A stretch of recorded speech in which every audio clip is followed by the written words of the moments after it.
আসসালামু আলাইকুম। 70-এর দশকের তুখোড় ছাত্রলীগ নেতা মিস্টার তোফায়েল আহমেদ ইন্তেকাল করেছেন। ইন্না লিল্লাহি ওয়া ইন্না ইলাইহি রাজিউন। আপনারা জানেন ছাত্রলীগ নামক এই জঙ্গি সংগঠনটি, যেটা বর্তমানে নিষিদ্ধ রয়েছে, তাদের জঙ্গিপনা, চরমপন্থা, উগ্রপন্থা এবং হিংস্রতার কারণে 5 আগস্ট 2024-এর আগে আপনারা দেখেছেন তারা পুলিশ লীগের সাথে মিশে কিভাবে এদেশের ইনোসেন্ট ছাত্র জনতার উপর, যারা কিনা নিরস্ত্র ছিল, রাস্তায় ছিল, তাদের বিরুদ্ধে পুলিশ লীগের সাথে মিশে তারা এদেশের নিষ্পাপ নিরীহ ছাত্র জনতার উপর কিভাবে গণহত্যা চালিয়েছে, নারীদের শ্লীলতাহানি করেছে, অনেক নারীদেরকে বর্ষণ করেছে। এই জঙ্গি ছাত্রলীগটা কিন্তু আপনারা দেখেছেন জগন্নাথ বিশ্ববিদ্যালয়ে ক্যামেরার সামনে বিশ্বজিৎ নামক একজন সংখ্যালঘুকে কিভাবে নৃশংসভাবে খুঁচিয়ে খুঁচিয়ে হত্যা করেছিল এই ছাত্রলীগ। বুঝতে পেরেছেন? এছাড়া আপনারা জানেন যে বুয়েটের যে বাংলাদেশপন্থী মেধাবী ছাত্র আবরার, তাকে এই ছাত্রলীগের জঙ্গিরা একেবারে সন্ধ্যা থেকে সকাল পর্যন্ত কিভাবে পিটিয়ে পিটিয়ে হত্যা করেছে, সেটাও আপনারা অবগত রয়েছেন। আসলে ইতিহাসের প্রেক্ষাপটের কারণেই বা প্রজন্মকে, যারা নতুন প্রজন্ম, তাদেরকে জানানোর স্বার্থেই এই নৃশংস ঘটনাগুলো বারবার বলতে হবে। কারণ নতুন নতুন মানুষ জয়েন করবে, নতুন নতুন মানুষ দেশকে কিছু দেওয়ার জন্য, মানবতার সেবা করার জন্য এগিয়ে আসবে। তাদের মেধার মধ্যে ইতিহাসের এই বাঁক বদলের সময়গুলোকে জানান দিতে হবে। না হলে তারা নৃশংসতা, চরমপন্থা, উগ্রবাদিতার বিপক্ষে রুখে দাঁড়াবে না। তাদেরকে সবসময় রুখে দাঁড়াতে হবে। আবরারকে কিভাবে বুয়েটে সন্ধ্যা থেকে একেবারে সকাল পর্যন্ত তারা খুঁচিয়ে খুঁচিয়ে হত্যা করেছে, সেটা আপনারা বুঝতে পারবেন বিশ্বজিৎকে, ওই যে জগন্নাথ বিশ্ববিদ্যালয়ের সামনে বিশ্বজিৎকে যেভাবে ছাত্রলীগের জঙ্গিরা খুঁচিয়ে খুঁচিয়ে মানুষের সামনে হত্যা করেছে, সেটা যদি আপনারা উপলব্ধি করতে পারেন তাহলেই কিছুটা ধারণা পাবেন। আপনারা জানেন একজন মানুষ মৃত্যুর আগে তার আকুতি মিনতি থাকে, তার আর্তনাদ থাকে, বেঁচে থাকার তাগিদ থাকে। হয়তো হাত ধরে, পায়ে ধরে, আকুতি মিনতি করে, একটু পানি চায়। কিন্তু নৃশংস নোংরা মানুষগুলো এগুলোকে থোড়াই কেয়ার করে, কারণ তারা হচ্ছে চরমপন্থী বেশবস্যার সন্তান। এরা দেখতে মানুষের মতো ঠিকই, কিন্তু আসলে মানুষ না। আমি এদেরকে বলি শেখ মুজিবের সন্তান। সেই ছাত্রলীগের এই ভিপি ছিল তোফায়েল আহমেদ। তোফায়েল আহমেদের বর্ণাঢ্য একটা ইতিহাস আছে। ইতিহাস কি? বক্তৃতা দেওয়া আর কি। বক্তৃতা দিয়ে শুধু লড়াই লাগিয়ে দেওয়া, লড়াই দেখা, এর সময় পালিয়ে যাওয়া। 1971 আগে তারা এদেশে অনেক বক্তৃতা বিবৃতি দিয়েছে। 1969 সালে এই তোফায়েল আহমেদ যে গণ অভ্যুত্থান ঘটিয়েছিল, সে গণ অভ্যুত্থানের একজন সার্বজনীন সদস্য ছিল। সার্বজনীন বলতে আমি বলেছি, ওই সময় তো পাকিস্তানের বিরুদ্ধে একটা আন্দোলন চলছিল, তাই না? এরা বক্তৃতা দিয়ে সবসময় মানুষকে উস্কানি দেয়, কিন্তু যখন মানুষ বিপদে পড়ে তখন তারা পালিয়ে যায়। তো তোফায়েল আহমেদ তো 1969-এর গণ অভ্যুত্থানের একজন। ওকে ছাত্রলীগ বা আওয়ামী লীগ তারা বিভিন্ন সোশ্যাল মিডিয়ায় কমেন্ট করছে, তারা নায়ক বলছে। হ্যাঁ, সেই নায়ক তো আওয়ামী লীগ বা ছাত্রলীগের জন্য হয়েছিল, সার্বজনীন হতে পারেনি। তোফায়েল আহমেদ, তোফায়েল আহমেদের কথা বলছি আর কি। সার্বজনীন হলে তো কথাই ছিল না। তোফায়েল আহমেদ 1969-এর গণ অভ্যুত্থানের নায়ক হয়ে শেখ মুজিব সহ আওয়ামী লীগের যে সমস্ত এই রাজবন্দীরা পাকিস্তানের কারাগারে ছিল তাদেরকে মুক্ত করেছিল। ছাত্রদের কাজই হচ্ছে পৈশাচিকতার বিরুদ্ধাচারণ করা। 1971 সালে পাকিস্তানি বর্বরতার বিরুদ্ধে ছাত্ররা লড়েছিল। কেউ লড়েছিল, কেউ বক্তৃতা দিয়েছিল। বক্তৃতা যে দেয় সে দেখবেন সবসময় গা বাঁচিয়ে বক্তৃতা দেয়। দূরত্ব বজায় রেখে নিজের জীবনের ঝুঁকি নেয় না। এই তোফায়েল আহমেদরাও ঠিক একই কাজ করেছিল। যখন 1971 সালে পাকিস্তানি হানাদার বাহিনী বাংলাদেশের ইনোসেন্ট মানুষের উপর হামলে পড়েছিল, তখন তোফায়েলরা কিন্তু ভারতে পালিয়ে গিয়েছিল। বুঝতে পারছেন? তো সমস্ত সোশ্যাল মিডিয়ায়, সমস্ত নিউজ ফিড, সমস্ত সংবাদ মাধ্যম, টেলিভিশন, ইলেকট্রনিক্স, সমস্ত মিডিয়ায় তোফায়েল আহমেদকে বলা হয় মুক্তিযুদ্ধের সংগঠক। সংগঠক, বুঝতে পেরেছেন? ওরা শুধু সংগঠক হবে, যুদ্ধ করবে না। সংগঠকরা সবসময় ওই কইয়ের তেলে কই ভাজে। আমাকে আর আপনাকে লেলিয়ে দিয়ে ওরা দূরে বসে বসে মজা করবে, মজা নেবে। কারণ সে যদি মরে যায়, মন্ত্রী এমপি কী হবে? কথা বুঝেন নাই? আর আমার মতো আপনার মতো যে সমস্ত ওই কি বলবো ছাগলের 3 নম্বর বাচ্চা রয়েছে, তারা লাফালাফি করে জীবন দেয়। বুঝতে পেরেছেন? এই হচ্ছে অবস্থা। তো ঘটনা হচ্ছে, রাজনৈতিক প্রেক্ষাপটে যখনই যেটা চেঞ্জ হোক, বাংলাদেশের মানুষের ভাগ্যের পরিবর্তন হয় না। কারণ ওই নেতারা ছিল, বা নেতারা হচ্ছে সুবিধাবাদী। সব সময় এরা কইয়ের তেলে কই বেজে খায়। আমাকে আপনাকে লাগিয়ে দিয়ে তারপরে তারা মন্ত্রী এমপি হয়ে যায়, বসে বসে তারা খায়, মানুষের কথা চিন্তা করে না। এই তোফায়েল আহমেদের জন্ম হয়েছিল 1943 সালের 22 অক্টোবর বোলার দক্ষিণ দিগলদি ইউনিয়নের কোড়ালিয়া গ্রামে। 1969 সালে সে ছাত্রলীগের সহসভাপতি হয় এবং 1969 সালে গণ অভ্যুত্থান করেছিল। ঢাকা বিশ্ববিদ্যালয়ের কেন্দ্রীয় ছাত্র সংসদের সহসভাপতি ছিল 1970 সালের 7 জুন 1970 সালে আওয়ামী লীগে যোগ দেয় সে। বুঝতে পেরেছেন? এরপরে আপনারা জানেন 1971 সালে যুদ্ধ হওয়ার পর পাকিস্তানি হানাদার বাহিনীর বিরুদ্ধে যখন যুদ্ধ চলছিল, তোফায়েল আহমেদ তখন মুক্তিযুদ্ধের সংগঠক। সে ভারতে বসে আছে, যুদ্ধ করেছে এদেশের খেটে খাওয়া মানুষ, যাদের ওই পকেটে টাকা ছিল না, পালানোর রাস্তা ছিল না। যুদ্ধ সবসময় দেখবেন শিকড়ের মানুষ করে, শিকড়ে যারা থাকে। কারণ তার তত সম্পত্তি থাকে না যে অন্য দেশে পালিয়ে যাবে। আপনি দেখবেন কোনো দেশে যুদ্ধ লাগলে সেই দেশের শীর্ষধনীরা কিন্তু বিমানে করে অন্য দেশে পালিয়ে যায়, কারণ সে অন্য দেশে টাকা পয়সা রেখে আসে। এই তোফায়েলরাও ঠিক এরকম। এদেশের খেটে খাওয়া মানুষ, এদেশের সেনাবাহিনীর সদস্য, যারা দেশপ্রেমের উদ্বুদ্ধ হয়ে যারা যুদ্ধ করেছিল, কিন্তু তোফায়েলরা পালিয়ে গিয়েছিল ভারতে। তারা যুদ্ধ করবে না, তারা সবসময় লাগিয়ে দিবে। বুঝতে পেরেছেন?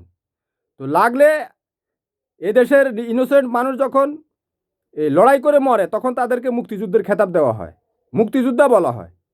কিন্তু তোফায়েলরা মন্ত্রী এমপি হয়ে এই জীবনটাকে উপভোগ করে, সরকারি গাড়ি বাড়ি এগুলোতে চলে। বাংলাদেশের মানুষকে এটা বুঝতে হবে। যেদিন এদেশের মানুষ এটা বুঝতে পারবে, তখনই তাদের মুক্তি ঘটবে, তার আগে না। তো বারবারই মানুষ তাদের মুক্তির জন্য জীবন দেয়, কিন্তু এই তোফায়েলরা, এই শেখ মুজিবরা, এরা সব সময় এটার হালুয়া রুটে ভোগ করে শান্তিপূর্ণভাবে। ওরা বক্তৃতা দিবে কিন্তু যুদ্ধ করবে না। আপনারা জানেন এই কিউবার চে গুয়েভার বিপ্লবী নেতা, ফিদেল ক্যাস্ট্রো বিপ্লবী নেতা, তারা কিন্তু অস্ত্র হাতে যুদ্ধ করেছিল। তারা শুধু বক্তৃতা দিয়ে বেড়ায়নি, নেতা যুদ্ধ করেছে, নেতা বক্তৃতাও দিয়েছে। কিন্তু বাংলাদেশ সহ অনেক দেশে রয়েছে নেতা সুবিধাবাদী, সে শুধু বক্তৃতা দিয়ে বেড়ায়, উস্কানি দেয়, বুঝছেন, মারামারি লাগানোর জন্য। যাক, পাকিস্তানি পৈশাচিকতার বিরুদ্ধে বাংলাদেশ মুক্ত হওয়ার পর পাকিস্তান তো বাংলাদেশের সাথে ভালো আচরণ করেনি। বাংলাদেশের মানুষকে তো তারা ভালোবাসতো না, তাই না? ভালোবাসলে তো আর 1971 সালের 25শে মার্চ তারা হামলা করে বসতো না। এটা মনে রাখতে হবে। কেউই বাংলাদেশের মানুষকে ভালোবাসে না, বাংলাদেশের মানুষও বাংলাদেশের মানুষকে ভালোবাসে না। শেখ হাসিনা হেলিকপ্টার নিয়ে, ট্যাঙ্ক নিয়ে, কামান নিয়ে বাংলাদেশের মানুষের উপর ঝাঁপিয়ে পড়েনি? হ্যাঁ, এদেশের প্রত্যেকটা মানুষ হচ্ছে পৃথিবীর সবচেয়ে নিকৃষ্ট জঙ্গি। মানুষ দেখতে চেহারায় মানুষের মতো, কিন্তু তার মধ্যে পৈশাচিকতা আছে। কিন্তু সেখান থেকে ভালো মানুষ বেছে নিতে হবে। মানুষ চেনা এত সহজ না। শেখ হাসিনা বাংলাদেশের কত ভালো ভালো কথা বলেছে, কত কিছু করেছে, তাই না? সে হায়েনার মতো বাংলাদেশের ইনোসেন্ট মানুষের উপর ঝাঁপিয়ে পড়েছিল 5 আগস্ট 2024 সালে, তাই না? আপনারা দেখেছেন, হেলিকপ্টার দিয়ে পর্যন্ত গুলি করে মানুষকে হত্যা করেছিল। তো আপনার পাকিস্তানের কাছে ভালো কিছু আশা করেন কিভাবে আপনি? যেখানে শেখ হাসিনা এদেশের মানুষকে কয় সে ভালোবাসে, সে এদেশের মানুষের উপর গণহত্যা করে দিয়েছে। তাহলে ভিনদেশি পাকিস্তানি আপনাকে ভালোবাসবে? ভালোবাসা এত সহজ? শেখ হাসিনা আপনার সাথে নৃশংস আচরণ করেছে, ভিনদেশি পাকিস্তান আপনাদেরকে ভালোবাসবে এটা আশা করেন কিভাবে? এটা আশা করবেন না। আপনার পাশের বাসায় যে সেই আপনার শত্রু। আপনার ঘরে যদি একটা সুন্দরী মেয়ে থাকে, পাশের বাড়ির ছেলেটা দেখবেন আপনার ওয়াশরুমের আশেপাশে ঘোরাঘুরি করবে। বুঝতে পেরেছেন? অর্থাৎ মানুষকে মানবিক হতে হবে। মানুষ যে সৃষ্টির সেরা জীব, সেটা মানুষের উপলব্ধিতে দিতে হবে।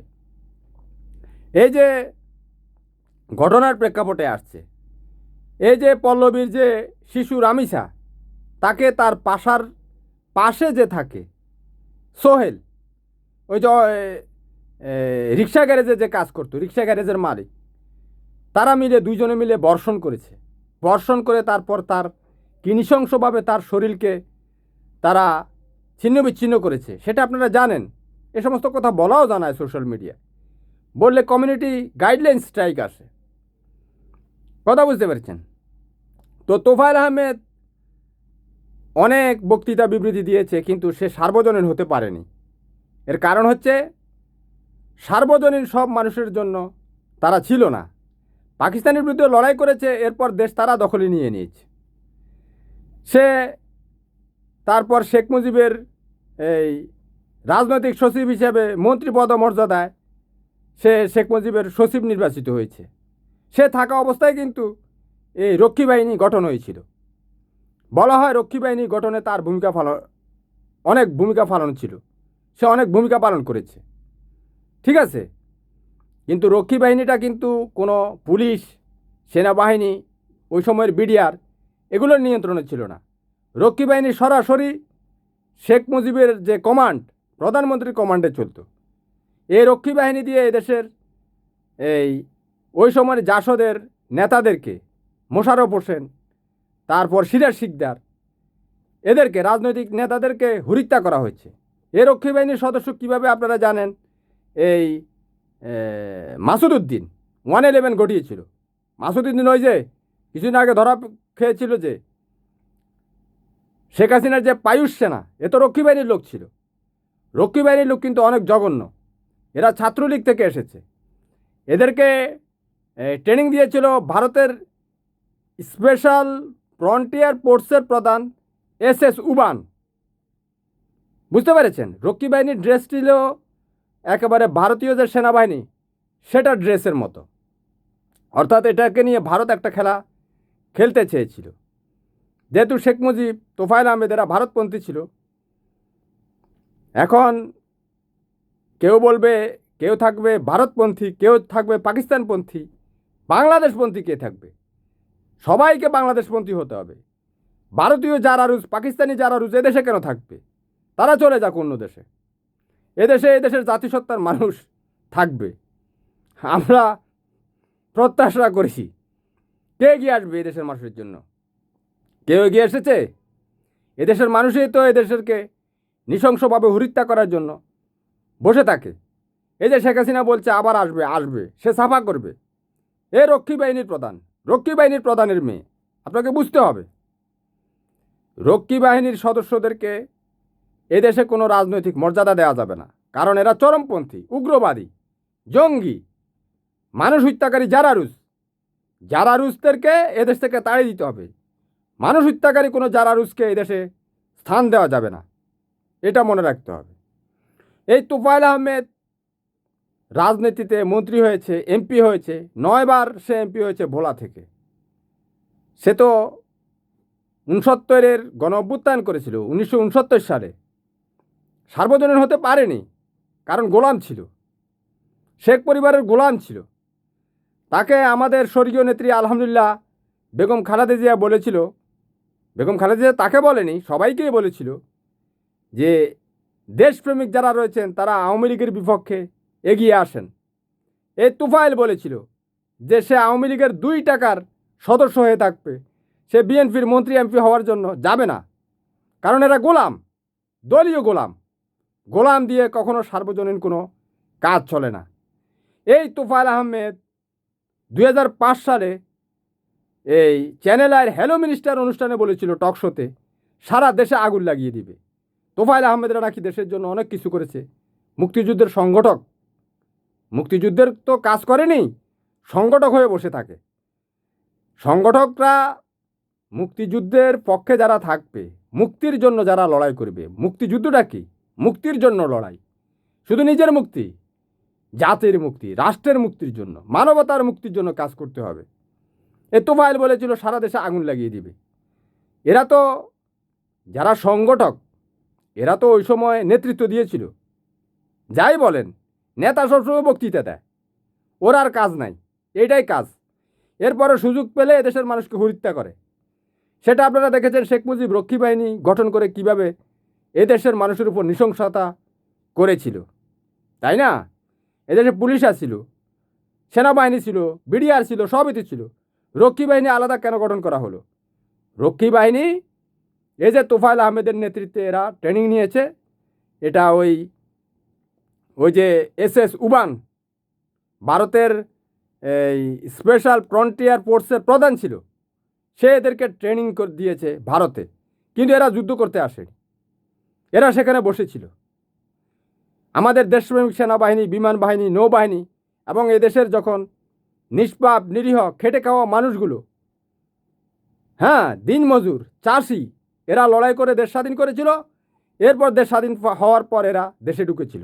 কাদেরিয়া বাহিনীর কিছু রক্ষী বাহিনীতে গিয়েছে, কাদেরি বাহিনীর পুরো বাহিনী গিয়েছে রক্ষী বাহিনীতে। কাদেরিয়া বাহিনীর কিছু লোক যুদ্ধ করেছে, কিন্তু মুজিব বাহিনীর লোক যুদ্ধ করেনি।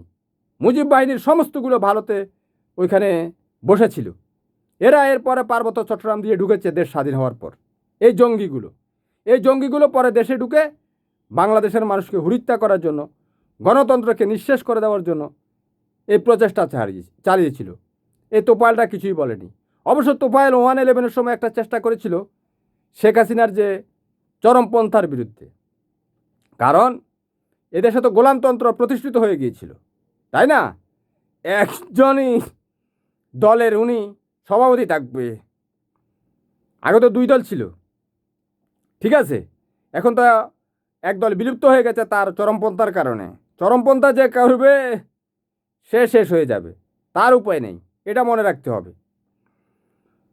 তো তোফায়েল আহমেদ 111-এর সময় যে প্রচেষ্টা চালিয়েছিল, আওয়ামী লীগের সমর্থকরা তো গোলাম। এক তোফায়েল চলে গেলে এদের তো কোটি কোটি গোলাম, কথা বুঝতে পেরেছেন? এরা শেখ পরিবারের গোলাম হিসেবে এদেরকে ভাবতে পছন্দ করে। এদের মধ্যে কোনো চেতনা নেই, এদের মধ্যে কোনো স্বাধীনতা বোধ নেই গোলাম হয়ে থাকার জন্য। এখনও তো গোলামগুলো তোফায়েল আহমেদের যে জানা যায় সেখানে এসে স্লোগান দিচ্ছে, শেখ হাসিনার পক্ষে স্লোগান দিচ্ছে। আর তোরা শেখ হাসিনার চেয়ে বড় কিছু হ, মানবিক হ, মানুষ হ। শেখ হাসিনার মতো নৃশংস চরমপন্থী উগ্র জঙ্গির জন্য তারা স্লোগান দিতেছে। তাহলে এই দলটি তো সারা জীবন নিষিদ্ধ করে রাখতে হবে। কারণ জঙ্গিদের কিসের দল? জঙ্গিরা চলে যাবে ভারতে, তারা বিজেপির সাথে থাকবে। জঙ্গিরা চলে যাবে ইসরায়েল, তাই না? জঙ্গি এদেশের ইনোসেন্ট মানুষের সাথে কেন চলবে? জঙ্গিরা থাকতে পারবে না। এই জঙ্গি সংগঠনকে ভালোভাবে, এদেরকে ভালোভাবে কিন্তু কিছু করা যাবে না। এরা ভালো কথা শুনবে না, ঠিক আছে? এরা ভালো মানুষ না, তো ভালো পরিবারে জন্ম হয়নি। ভালো পরিবারে জন্ম হলে না ভালো কিছু প্রত্যাশা করা যেত। এরা ভালো মানুষ না, ভালো পরিবারেরও লোক না, এরা চরমপন্থী। কিভাবে তারা লাঠি সোটা, অশ্রু শ্বশ্রু, AK-47, M16 রাইফেল নিয়ে তারা এই জুলাই আগস্টের সময় নেমে পড়েছিল এই শীর্ষ সন্ত্রাসীদের নেতৃত্বে, পুলিশ লীগের নেতৃত্বে। তারা একটু ভাবেনি যে এই দেশগুলো, এই দেশের মানুষগুলো তো আমাদেরই মানুষ। হ্যাঁ, তারা এখনও বাংলাদেশের মানুষকে জঙ্গি বলে যাচ্ছে, কারণ আরেকটা হত্যাকাণ্ডের জন্য তারা প্রেক্ষাপট তৈরি করছে। এদেরকে কোনো রকম ছাড় নেই, যেখানে পাওয়া যাবে সেখানে প্রতিহত করতে হবে। না হলে কিন্তু সে আপনার জীবন নিয়ে নেবে। সে আপনার জীবন নেওয়ার জন্য অলরেডি সে বয়ান তৈরি করে ফেলেছে। সে জঙ্গি জঙ্গি বলছে, পুরো ভারতীয় মিডিয়া বাংলাদেশকে জঙ্গি বলছে। এই পুরো আওয়ামী লীগের প্রত্যেকটা সদস্য তারা ফেসবুক, ইউটিউবের মধ্যে কমেন্ট করছে। এটা আপনারা ভালোভাবে নিতে হবে। এটা কিন্তু সে একটা কমেন্ট করছে না, সে একটা বিষ ছড়াচ্ছে। অর্থাৎ আপনাকে হত্যা করার জন্য সে বয়ান তৈরি করে ফেলছে। এদেরকে কোনো রকমের ছাড় নেই, যেখানে পাওয়া যাবে সেখানে এদেরকে সাইজ করতে হবে, না হলে কিন্তু বিপদে পড়বেন। তো তোফায়েলের কথাই বলছিলাম আর কি। তোফায়েলরা হচ্ছে একনিষ্ঠ হচ্ছে প্রভুর গোলাম, এই কারণে এরা সার্বজনীন হতে পারেনি। তোফায়েল আহমেদের জন্য আল্লাহ রব্বুল আলামিন কী নির্ধারণ করেছে, শেষ পর্যায়ে অবশ্য সে বাকরুদ্ধ হয়ে পড়েছিল না কি হয়েছিল আল্লাহ জানে। তবে তার সৌভাগ্য সে আওয়ামী লীগ নামক যে জঙ্গি সংগঠন এটার পতন দেখে যেতে পেরেছে। আমরাও এতে স্বস্তি বোধ করছি যে এত বছর একটা দলের গোলাম হয়েছিল, সেই দলটা কি দরদণ্ড প্রতাপ। এই তোফায়েল বলেছিল প্রথম রাতেই যে আওয়ামী লীগের পতন হলে 5 লাখ মানুষ নিহত হবে। ভুয়া কথা বলেছিল, তার কথা মিথ্যা প্রমাণিত হয়েছিল। মাত্র 400 কতজন সন্ত্রাসী মারা গিয়েছিল। কারণ সন্ত্রাসীরা তো আপনারা জানেন জুলাই আগস্টে কীভাবে এই দেশের মানুষের উপর তারা নৃশংসতা করেছিল, তারা আটকা পড়েছিল, ধরা পড়েছিল অন দ্য স্পট। তারা এদেশের ছাত্র জনতার বিরুদ্ধে লড়াই করেছিল, লড়াইয়ে তারা শেষ হয়েছিল। পুলিশ লীগেরও কতজন জয় বাংলা হয়েছিল, কারণ তারা তো আপনারা দেখেছেন কীভাবে হত্যা জানিয়েছে। সেই ভিডিওগুলো তাদের সামনে আছে, তারা ফেসবুক ইউটিউব ব্যবহার করে, তো রিলস হিসাবে প্রমাণ তো আছে তারা কীভাবে গুলি করছে। তো তোফায়েলের জন্য আমাদের সমবেদনা জানানোর কিছু নেই। তোফায়েলরা জন্মগতভাবে অর্থাৎ এরা গোলাম হয়েছিল, গোলাম হিসেবেই আওয়ামী লীগের ওই যে বলেছিল না 2 টাকার আওয়ামী লীগের সদস্য হয়ে থাকবে, এই 2 টাকার গোলাম হয়েই সে এই জীবন তার ত্যাগ হয়েছে। আল্লাহ তার জন্য কী নির্ধারণ করেছে সেটা আল্লাহ ভালো জানে, সেটা তো আর আমরা বলতে পারবে না। পৃথিবীর সমস্ত মানুষকেই এই পৃথিবী ছাড়তে হবে। তো আমি ভিডিও বানাচ্ছি কেন? মনের কষ্ট, যন্ত্রণা। এই দেশে থাকো তোমরা, তুমি আওয়ামী লীগ করবে, জামাত করবে, জাতীয় পার্টি করবে, বিএনপি করবে, এই দেশে বসে এই দেশের মানুষকে হুরিত্যা, এত নৃশংস জারুয়া এগুলা। মানুষ হিসেবে এগুলা রাস্তাঘাটে চলে, গোপনে গোপনে দেশের মানুষকে হত্যা করে। আবরারকে কীভাবে তারা লোকচক্ষুর আড়ালে আপনারা নৃশংসভাবে এরা হত্যা করেছে বুঝতে পারেন। অর্থাৎ এদের কাছ থেকে আপনারা দূরত্ব বজায় রাখবেন, এদের সাথে যোগাযোগ রাখবেন না। এরা নৃশংস, এরা আপনাকে হত্যা করার জন্য বয়ান তৈরি করছে। এদের প্রত্যেকটা সদস্য চরমপন্থী, বিভিন্ন জায়গায় মিছিলে নামছে। আপনারা হাজার হাজার মানুষ এদেরকে ঘেরাও দেন, না হলে কিন্তু আপনারা একেবারে গোলামের নিয়ন্ত্রণে চলে যাবেন, যেখান থেকে আর মুক্তি পাবেন না। চীনের মানুষ ভোট দিতে পারে না, রাশিয়ার মানুষ ভোট দিতে পারে না, সৌদি আরবের মানুষ ভোট দিতে পারে না, দুবাইয়ের মানুষ ভোট দিতে পারে না, গোলাম হয়ে গেছে। পরে খাবেন আর মল ত্যাগ করবেন, খাওয়াও পাবেন না। শেখ হাসিনা সমস্ত অর্থ নিয়ে গেছে। আলুর কেজি 80 টাকা করে দিয়েছে, পেঁয়াজের কেজি 300 টাকা করে দিয়েছে, চালের কেজি 60 টাকা করে দিয়েছে, মোটা চালের কেজি। সয়াবিন তেল 200 টাকা করে দিয়েছে লিটার, যেটা আমাদের স্বর্গীয় নেত্রী আলহামদুলিল্লাহ বেগম খালেদা জিয়ার সময় ছিল 40 টাকা 42 টাকা। হ্যাঁ, খাওয়াও পাবেন না, কারণ সব ওরা খেয়ে ফেলবে। শেখ হাসিনা বাংলাদেশের সমস্ত সম্পদ লুটে নিয়ে গেছে। এস আলমের 800 কোটি পাউন্ড সাইপ্রাসে আটকা পড়েছে। এস আলমের না, এদেশে আপনার ব্যাংকের টাকা। আমরা এস আলমের বলছি কেন? এস আলমের না, সে চোর। শেখ হাসিনার নেতৃত্বে শেখ হাসিনার টাকা এগুলা। এই শেখ হাসিনা এই টাকা চুরি করেছে, ব্যাংকের সমস্ত আপনার টাকা সে তুলে নিয়ে চলে গেছে। আপনার 62 টাকার ডলার হয়ে গেছে 130 টাকা। আপনি প্রতি 130 টাকায় 6 টাকা দেনা হয়ে গেছেন। আপনাকে বুঝতে হবে, আমি এই কথাটা সবসময় বলবো, আপনার প্রতি 130 টাকা 6 টাকা দেনা। আপনার টাকা শেখ হাসিনা নিয়ে গেছে এস আলমের নামে। ব্যাংক থেকে সে লোন দিয়ে এস আলমের নামে কন্ট্রাক্ট করে সে বিভিন্ন দেশে এটা গচ্ছিত রেখেছে। শেষ হয়ে যাবেন, আওয়ামী লীগকে কোনো সুযোগ দেওয়া যাবে না। এটা ভারতীয় জঙ্গি সংগঠন, এদেরকে মূলোৎপাটন করতে হবে। আল্লাহ হাফেজ, ভালো থাকবেন। পরে অন্য বিষয়ে আলোচনা হবে।